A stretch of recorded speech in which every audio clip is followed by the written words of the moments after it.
افغانستان میں لوگوں نے پینک کر کے ڈالر خریدنے شروع کر دیے. ڈالر آ کے انہوں نے پاکستان سے خریدے کیونکہ وہاں لوگوں کو انسرٹنٹی تھی. اس سے پریشر پڑ گیا ہمارے روپے کے اوپر. اور اس کے بعد وہ بھی میں بعد میں ہوں کہ اب یوکرین آ گیا، لیکن اس سے پہلے اب سوچیں کہ اس ساری چیز میں پاکستان نے اس مشکل وقت میں پاکستان کی جو اکانومی تھی، جو ہماری دولت میں اضافہ ہو جو ریٹ تھی، اور وہ ورلڈ بینک ویریفائی کر رہا ہے، وہ 5.6% تھی. 5.6% نون لیگ کے آخری سال میں تھی، جب انہوں نے خسارہ کر کے، قرضے لے کے اور بڑے خسارے کر کے، جب انہوں نے جو ان کی بیسٹ 5ویں سال میں تھی، وہ تیسرے سال میں تحریک انصاف کے 5.6% تھی. یہ ہم نہیں کہہ رہے، یہ ورلڈ بینک نے ویریفائی کی ہے. اس کے علاوہ کیا ہوا؟ پاکستان کی دولتوں میں یہ کیسے اتنی زیادہ ہماری گروتھ ریٹ بنی؟ پاکستان کی تاریخ میں سب سے زیادہ ریمیٹنسز بیرون ملک پاکستانیوں نے بھیجی، 31 ارب ڈالر. یہ تقریباً 10 ارب ڈالر زیادہ تھی جو کہ ہمارے سے پہلے ریمیٹنس بھیجتے تھے. پاکستان کی تاریخ کی سب سے زیادہ ایکسپورٹس کی گئی. پچھلے 5 سال میں جو پچھلا نون لیگ کا دور تھا، ایکسپورٹس وہیں کی وہیں تھی. میں آپ کے سامنے ایک یہ رکھتا ہوں، یہ میں چاہتا ہوں کہ یہ ذرا آپ گراف دیکھ لیں. اس گراف میں آپ کو یہ نظر آئے گا کہ 2000 سے گراف 2020 تک. اس گراف کے اندر آپ دیکھیں گے کہ یہ روانڈا اسی دور میں کدھر سے کدھر چلا گیا، ویتنام اس دور میں کدھر سے کدھر چلا گیا، چائنا اس کدھر گیا، ہندوستان کدھر گیا، بنگلہ دیش کدھر گیا، اور پاکستان سب سے نیچے. یعنی ہماری ایکسپورٹس بڑھی نہیں. اور جب تک ایکسپورٹس نہ بڑھیں وہ ملک آگے بڑھ ہی نہیں سکتا. تو ہم نے، مجھے اور فخر ہے اس چیز پہ کہ 38 ارب ڈالر کی پاکستان کی تاریخ میں سب سے زیادہ ہم نے ایکسپورٹس کی، ان سارے چیلنجز کے باوجود. پھر ہماری جو ٹیکس کلیکشن ہے، کوئی سوچ بھی نہیں سکتا تھا کہ جب لاک ڈاؤنز ہوئے ہوں اور اکانومی سلو ہوئی ہو، اس دور میں پاکستان کی جو ٹیکس کلیکشن ہے وہ 6000 ارب روپے سے زیادہ ہوئی. ریکارڈ ہے پاکستان کی تاریخ میں. اور یہ گروتھ تھی 31% ہماری ٹیکس کلیکشن کی گروتھ ہوئی. اور پھر سے میں ریپیٹ کرتا ہوں، یہ ساری جتنے بھی میں اعداد و شمار آپ کو دے رہا ہوں اپنے موبائل فون کے اوپر، یہ سب چیک کر سکتے ہیں. پھر جو 4 بڑی پاکستان کی فصلیں تھیں، گندم، چاول، شوگر، گنا اور مکئی، پاکستان کی تاریخ میں سب سے زیادہ ان کی پروڈکشن ہی نہیں ہوئی ان 4 کی، کیونکہ ہم نے پیکج دیے ہوا تھا اپنے کسانوں کو. قیمت بھی سب سے زیادہ ملی. تو صرف کسانوں کے پاس پہلی دفعہ 1100 ارب روپیہ اضافی پیسہ گیا کسانوں کے پاس. اور یہ اس سے کیا ہوا؟ کسانوں کے پاس جب پیسہ زیادہ گیا، ہم نے پہلے یہ شوگر ملز والے ان کو پیسے ٹائم پہ نہیں دیتے تھے، ان کی کٹوتی کر دیتے تھے، ان کو پیسے کم ملتے تھے، لائنیں لگی ہوتی تھیں ان کی، یعنی شوگر ملز کے باہر کسانوں کی. کیونکہ ہم نے قانون پاس کیے اور ہم نے ان کو صحیح پیسہ دلوایا، ان کو قیمت ملی، ٹائم پہ ملی، انہوں نے اپنی پیسہ لگایا زمین پہ. اس کی وجہ سے یہ پاکستان کی تاریخ میں اور بھی ہم نے قدم اٹھائے، کسان کارڈ ہے، لیکن اس کی وجہ سے ہماری اتنی زیادہ ریکارڈ پروڈکشن ہوئی. پھر ہماری جو لارج اسکیل مینوفیکچرنگ انڈسٹری تھی ان کو ہم نے انسینٹیوز دیے، 7.4% ادھر ہوئی.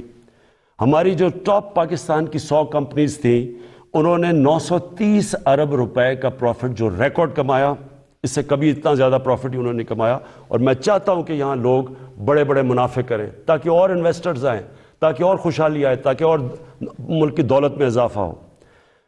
پاکستان کا جو پرائیویٹ سیکٹر ہے اس کی کریڈٹ، یعنی انہوں نے جو قرضے لیے ہیں وہ پاکستان کی تاریخ میں سب سے زیادہ لیے، 1400 ارب روپیہ. اس کے بعد پاکستان کی جو ٹریکٹر سیل تھی یہ ریکارڈ ہوئی، 20% پچھلے سال سے زیادہ ٹریکٹرز بکے. ٹرکس 81% ٹرکس اور بسیں زیادہ بکی پاکستان میں. ٹیکسٹائل کی ایکسپورٹ پاکستان کی تاریخ میں سب سے زیادہ ہوئی، 16 ارب ڈالر، اور ہماری مین ایکسپورٹ ہی ٹیکسٹائل ہے.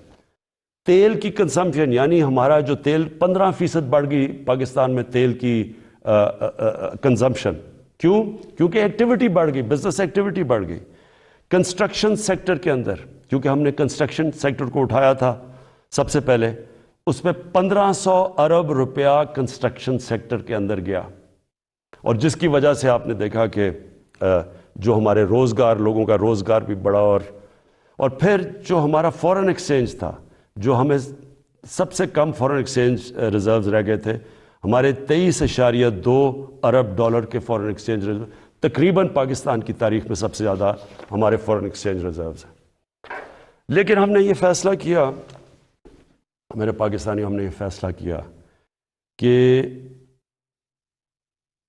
ہم یہ سمجھ رہے تھے کہ یہ جو ایک دم قیمتیں اوپر گئی ہیں تیل کی اور کموڈٹیز کی دنیا کے اندر، تو ہم یہ سمجھ رہے تھے کہ یہ اب نیچے آنی شروع ہو جائیں گی۔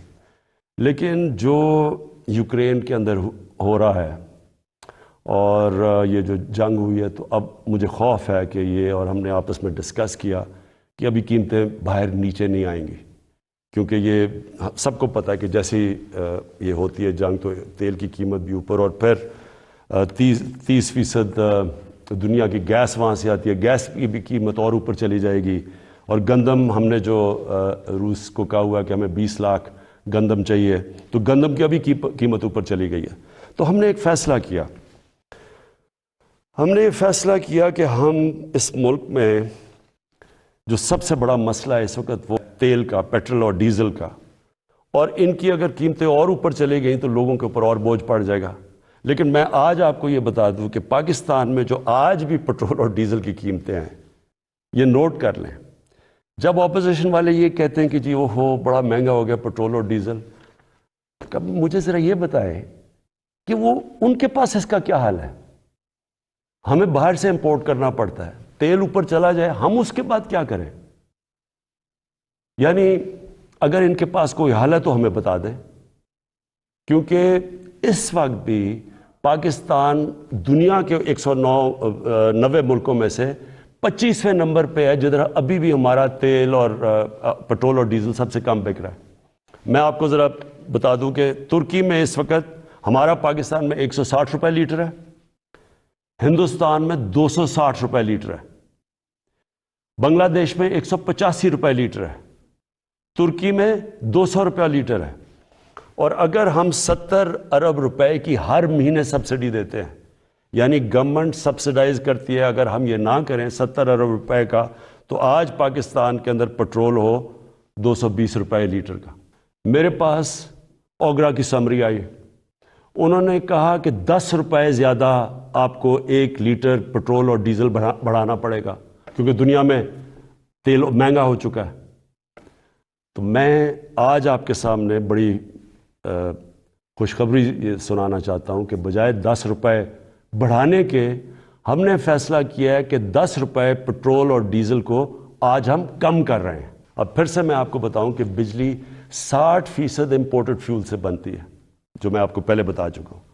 جیسی باہر گیس مہنگی ہوتی ہے، کوئلہ مہنگا ہوتا ہے، تیل مہنگا ہوتا ہے، تو یہاں ہمارا جس کو کہتے ہیں فیول ایڈجسٹمنٹ چارج وہ بن جاتا ہے، ہماری بھی چیزیں اوپر چلی جاتی ہیں۔ ہم نے یہ بھی فیصلہ کیا کہ ہم اپنے لوگوں کو اب اس سے بچائیں گے۔ اگر ڈیمز بنا لیتے پہلے تو پاکستان کو تو بڑی سستی بجلی ملتی تھی، کیونکہ پانی سے جو بجلی بنانی ہے وہ ہمارے لیے، ہمیں تو کوئی فرق ہی نہیں پڑتا کہ باہر مہنگائی ہو یا نہ ہو۔ لیکن کوئی ڈیمز نہیں بنائی، 50 سالوں میں پاکستان میں کوئی ڈیمز نہیں بنی۔ ہم 10 ڈیمز بنا رہے ہیں اب پاکستان میں، اور انشاءاللہ اگلے 5 سے 10 سالوں کے اندر یہ ساری ڈیمز آ جائیں گی، اور اس سے انشاءاللہ ہمیں، اگر باہر قیمتیں بھی بڑھیں گی تو انشاءاللہ ہم بچ جائیں گے اس سے۔ تو میں بجلی کا اب ہم نے فیصلہ کیا ہے کہ 5 روپے یونٹ ہم بجلی کم کر رہے ہیں۔ 5 روپے یونٹ بجلی کم کرنے کا مطلب کہ 20% سے 50% آپ کے بجلی کے بل کم ہوں گے، اور یہ بھی ہم اس کے لیے سبسڈی اور بڑی محنت سے اور جگہ سے ہم نے سبسڈی نکالی ہے۔ اور میں یہ کیونکہ سب سے بڑا مسئلہ لوگوں کو ہوتا ہے بجلی اور پیٹرول اور ڈیزل، اس کی وجہ سے ساری چیزیں مہنگی ہو جاتی ہیں۔ تو ہم نے یہ فیصلہ کیا کہ ہم اگلے بجٹ تک ان 2 چیزوں کے اوپر ہم اب کوئی اضافہ بھی نہیں کریں گے، اور اس سے پہلے ہم نے ان کو کم بھی کر دیا۔ 5 روپے یونٹ بجلی اور 10 روپے بلکہ 20 روپے پورا بنتا ہے پیٹرول اور ڈیزل کا۔ پھر ہم نے احساس پروگرام کی، جو نچلے طبقے کے اوپر جو ہم 12,000 روپے دیتے تھے، جو 80 لاکھ خاندان کو ہم دیتے ہیں، اس کو ہم نے 12,000 سے 14,000 پہ کر دیا۔ پھر ہم نے ایک اور کام کیا نوجوانوں کے لیے، جو گریجویٹس ہیں، جس نے بی اے کی ہوئی ہے، جس کے پاس نوکری نہیں ہے، ہم نے فیصلہ کیا کہ ہم ان کو انٹرنشپ دلوائیں گے۔